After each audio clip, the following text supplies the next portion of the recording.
The drill was written on the schedule like any other. Early morning, full gear, high stress by design. Nobody expected it to be easy, and nobody expected sympathy. Pain was part of the process. Fatigue was the point. You were supposed to break down so they could see what was underneath. She knew that going in. She showed up the same way she always did. Quiet, focused, no complaints. She checked her equipment twice, tightened her straps, and fell into formation without drawing attention to herself. She wasn't trying to prove anything. She just wanted to get through the drill clean, like everyone else. The first phase was rough, but manageable. Sprints, carries, timed movements under load. People were already breathing hard. Sweat soaked through uniforms. A few recruits stumbled, got shouted at, pushed back into line. That was normal. No one thought much of it. Then the tone shifted. It started small. A comment aimed only at her. Sharper than the others. Personal. When she slowed for half a second, she was singled out. When someone else made the same mistake, it was ignored. The imbalance was obvious, even to the people struggling to stay upright. They ordered her to repeat an exercise she'd already completed. Then again, and again, each time faster, each time with less rest. When her legs gave out and she hit the ground, they didn't stop the drill. They circled her instead. Get up. She tried. Her arms shook as she pushed herself off the dirt. One knee buckled. She went down again. Laughter cut through the noise. Not everyone laughed, but enough did that it echoed. The kind of laughter that gives permission. They called it motivation. They called it pressure. They said this is how you learn. Then they put hands on her. Not to help her up.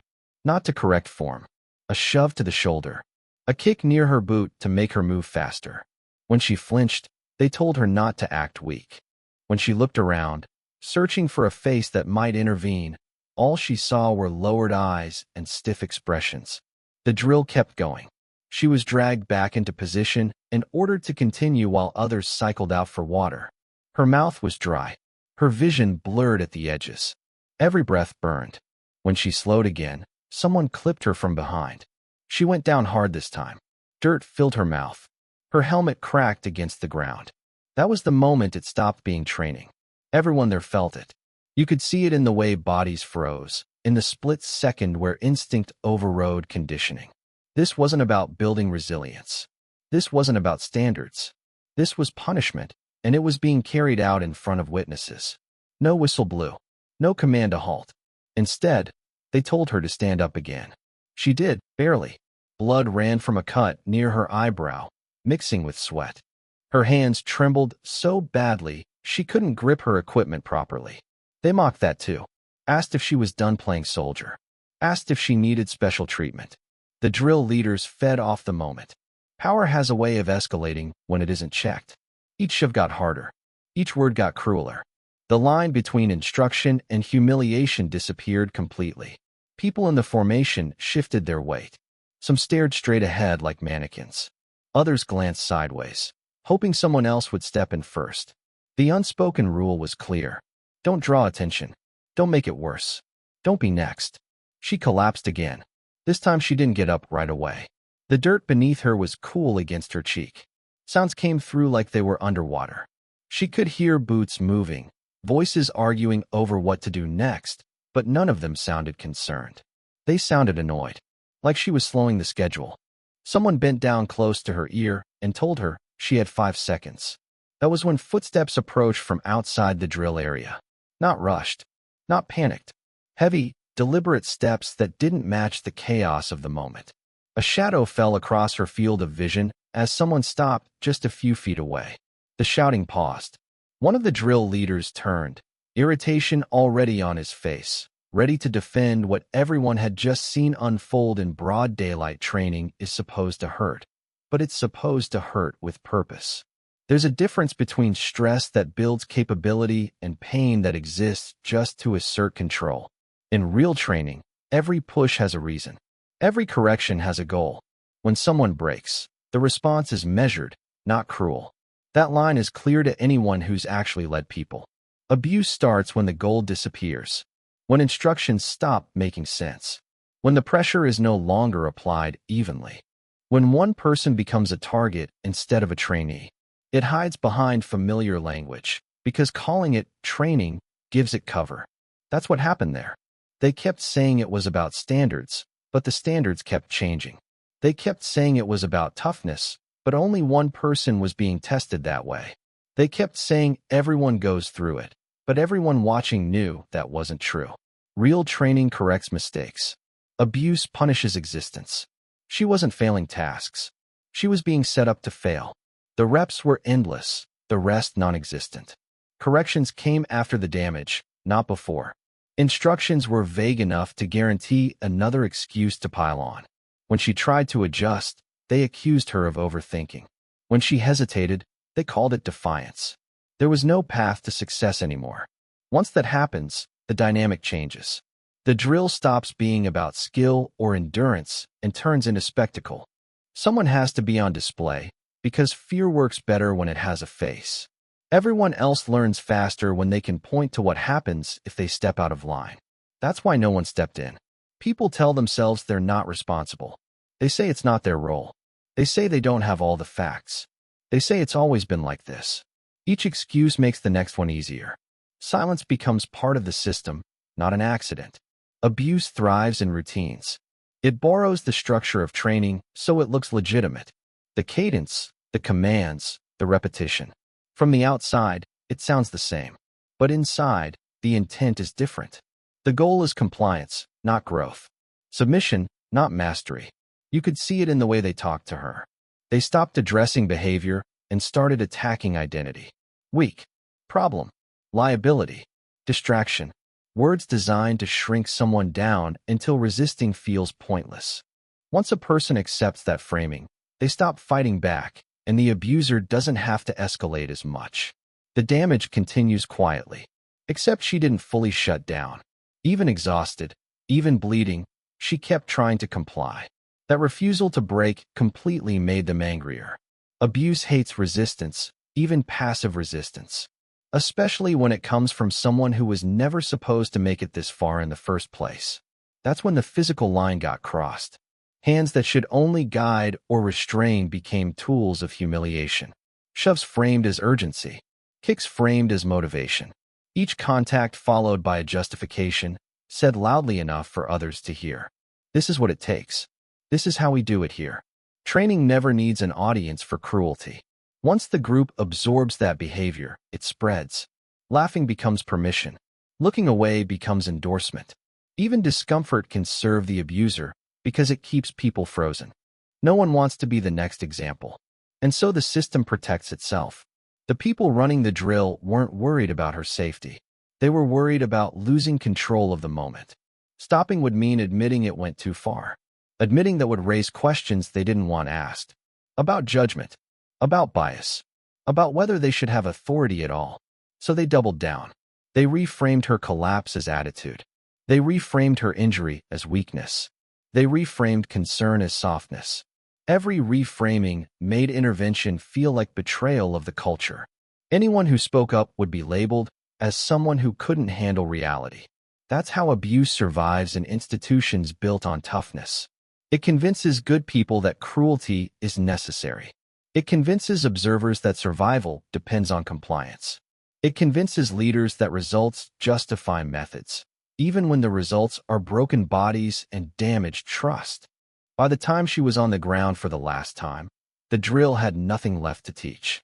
No lesson remained except one, and it had nothing to do with endurance or discipline. It was about who was allowed to be harmed, and who was expected to accept it without question. That moment didn't happen suddenly.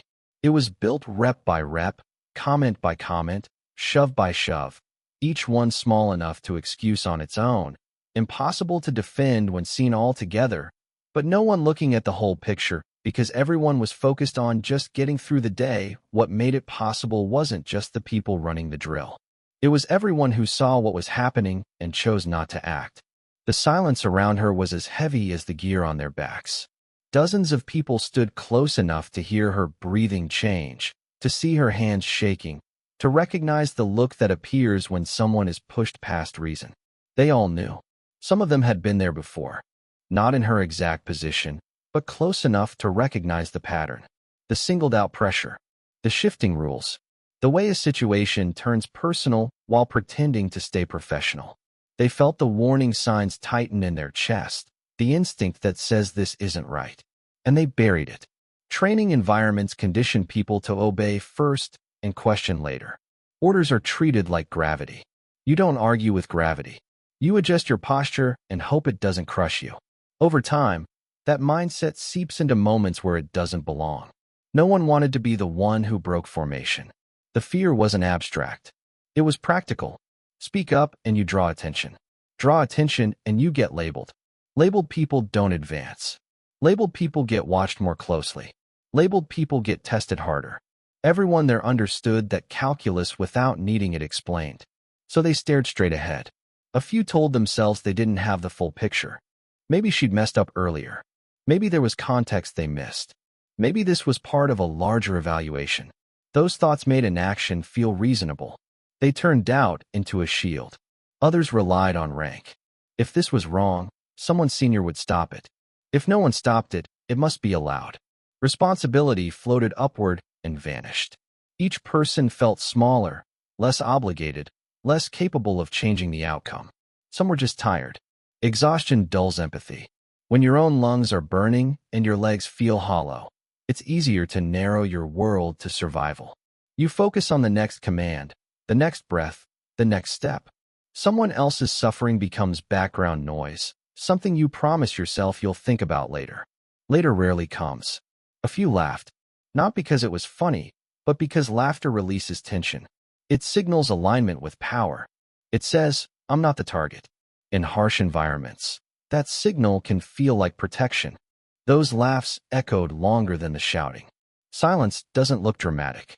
It doesn't draw attention to itself, but it's active. Every moment no one intervened gave permission for the next shove, the next insult, the next escalation. Silence told the drill leaders that the room was theirs, and they used it. Even the ones who wanted to step in felt trapped by timing. Not now, it's almost over. Not now, she's already standing. Not now, someone else will say something. Each delay pushed the moment of action further away until it felt impossible to interrupt without making things worse.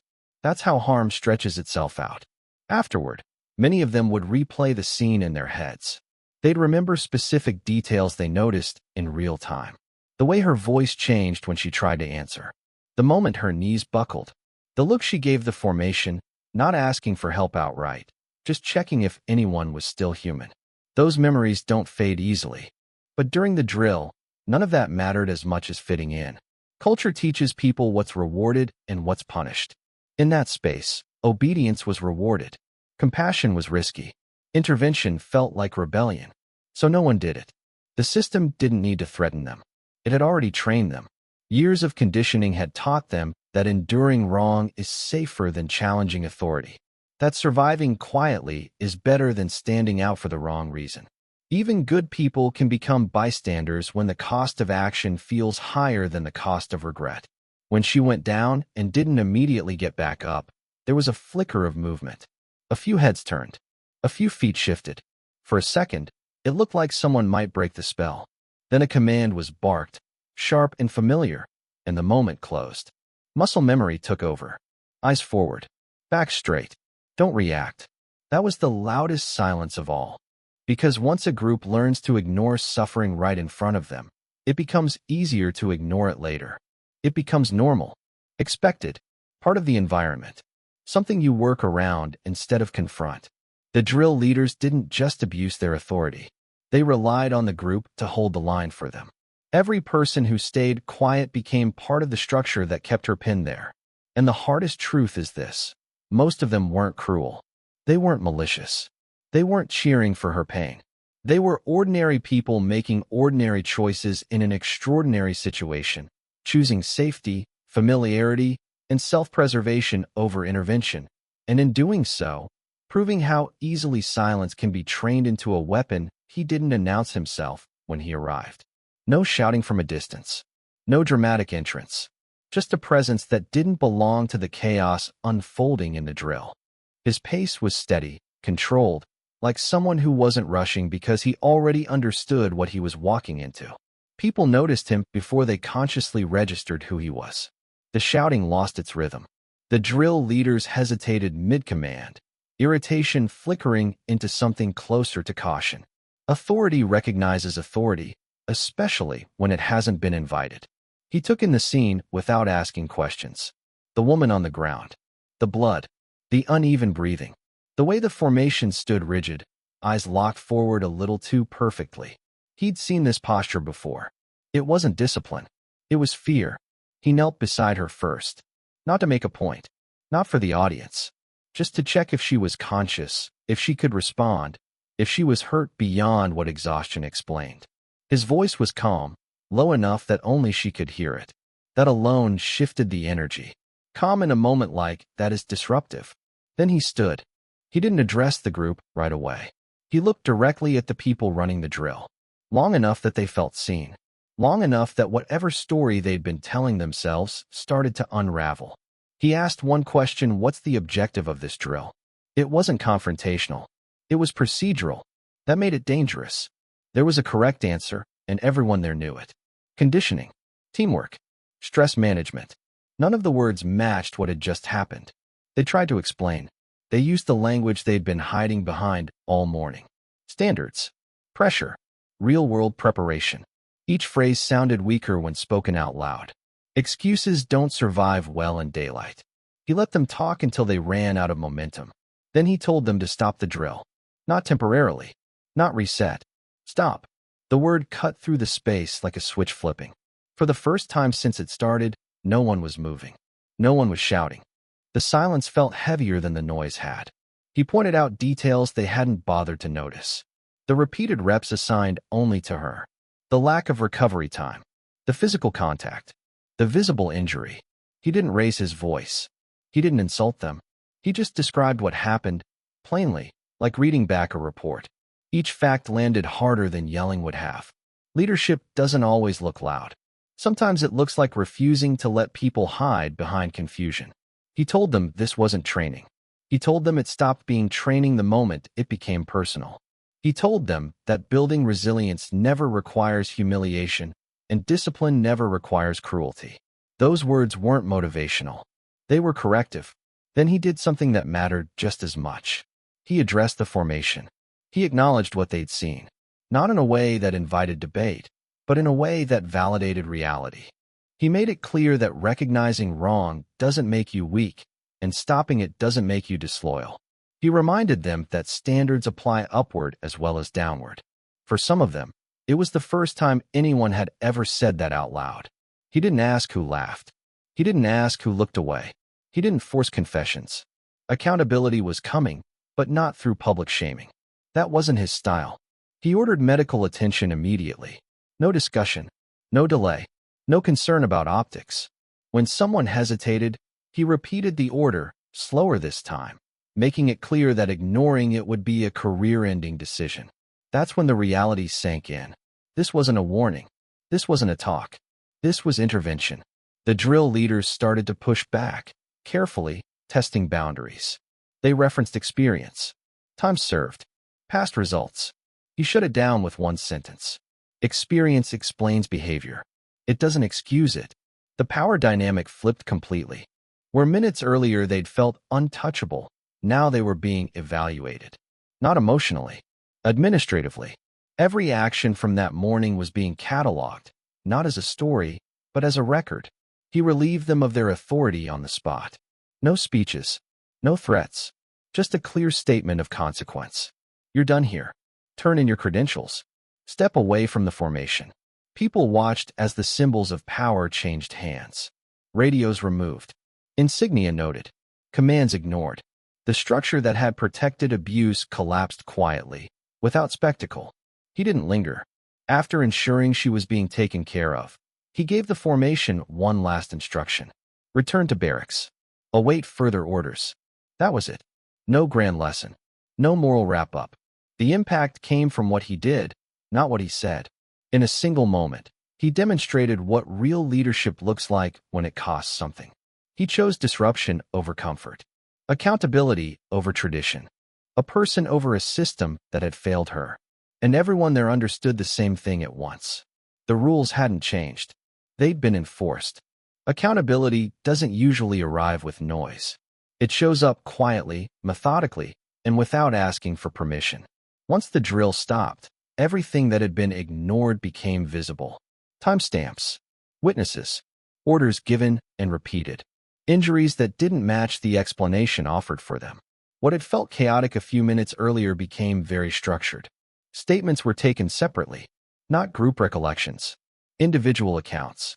Who said what? Who ordered what? Who touched whom? The drill leaders quickly realized this wasn't about intent or reputation. It was about actions. Facts don't bend for rank. Some tried to minimize. They described it as intensity that got out of hand. They framed it as a misunderstanding. They leaned on phrases like learning moment and isolated incident.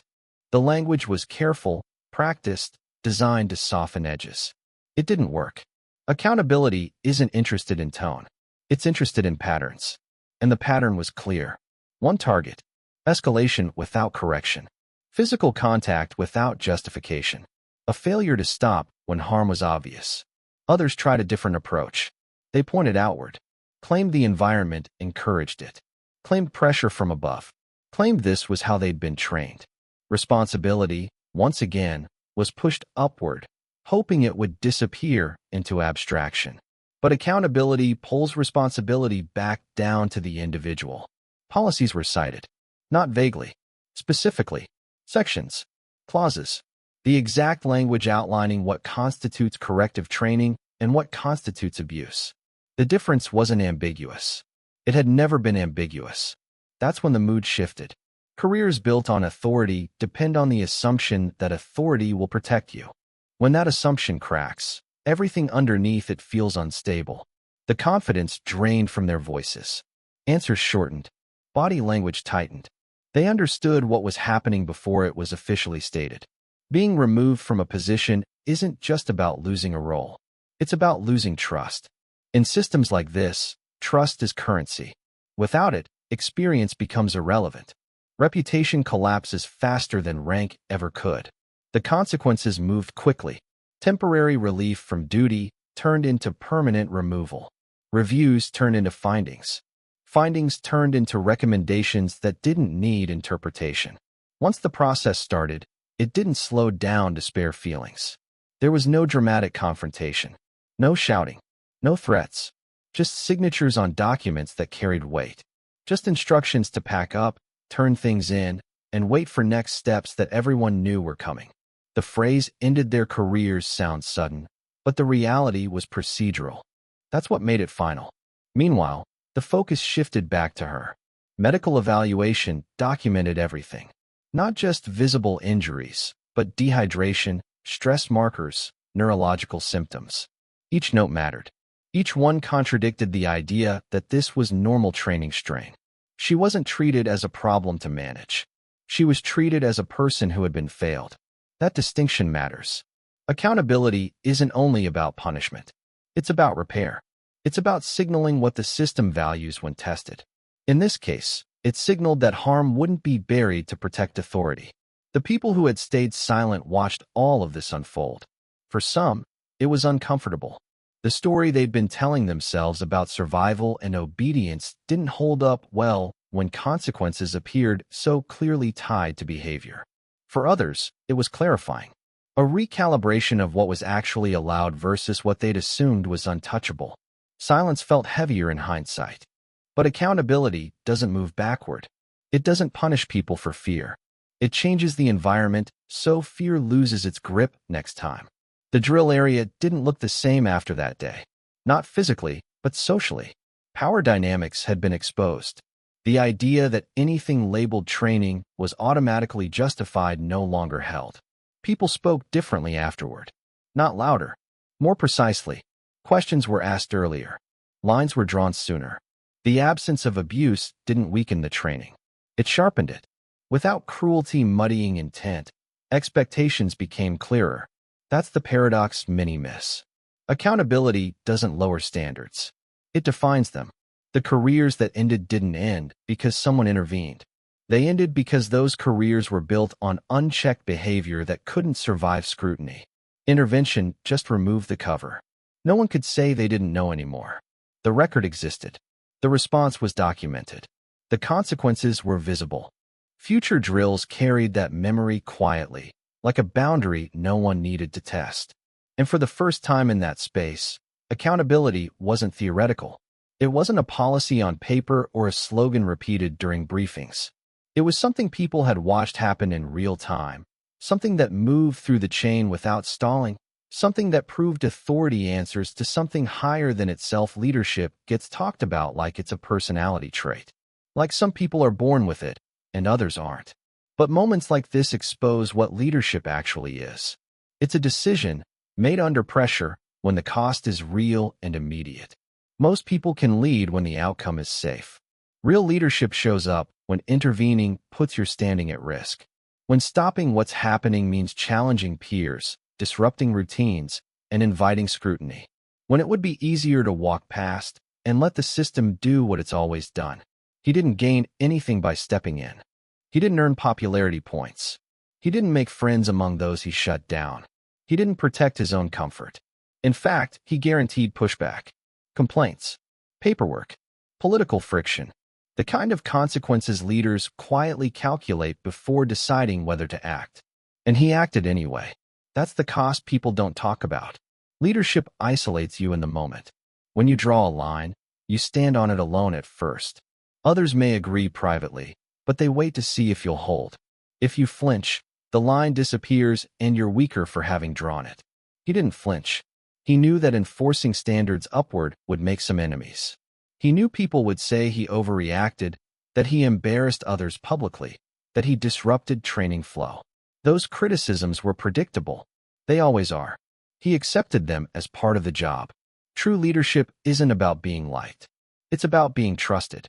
And trust is built when people see that protection doesn't depend on popularity or convenience. That rules apply even when it's uncomfortable.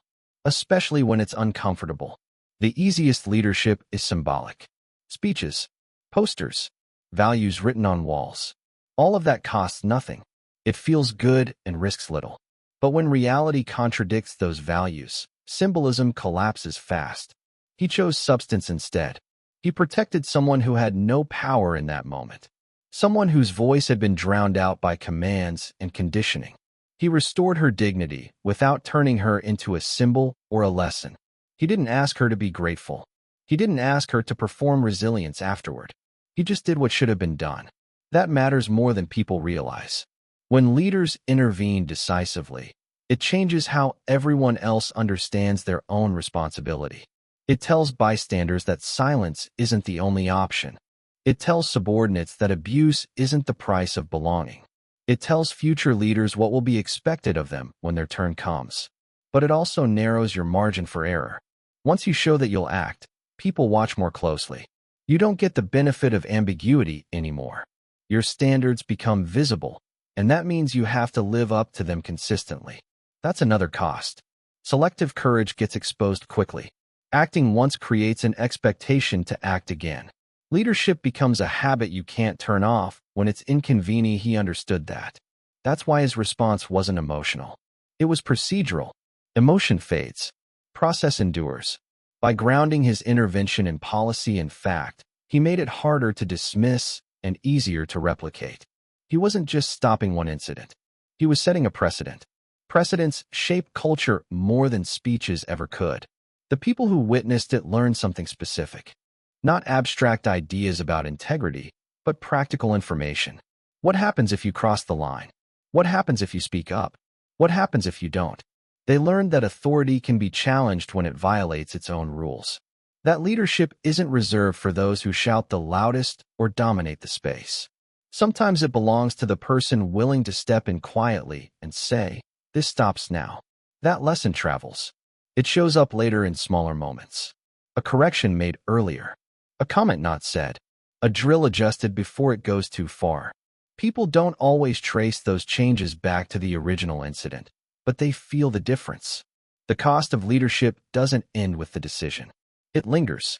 It follows you into future interactions. It reshapes how others relate to you. Some will respect you more. Some will keep their distance. Some will test you, just to see if you're consistent. That's the price of being credible. And credibility is fragile. It has to be defended repeatedly, through action, not words. One compromise can undo years of trust. One failure to intervene can erase the memory of past courage. That's why so many people avoid it. It's easier to blend in, easier to let the system carry the weight, easier to rationalize silence as patience or strategy. Those paths feel safer in the short term, but they leave damage behind. Leadership that costs nothing usually changes nothing. Leadership that costs something leaves a mark, not just on careers, but on people, on what they believe is possible, on what they're willing to tolerate, on whether they think standing up will matter the next time someone is pushed too far in the name of training, discipline, or tradition, and they're forced to decide who they are when no one is asking them to act, but everyone is watching what they choose to do next.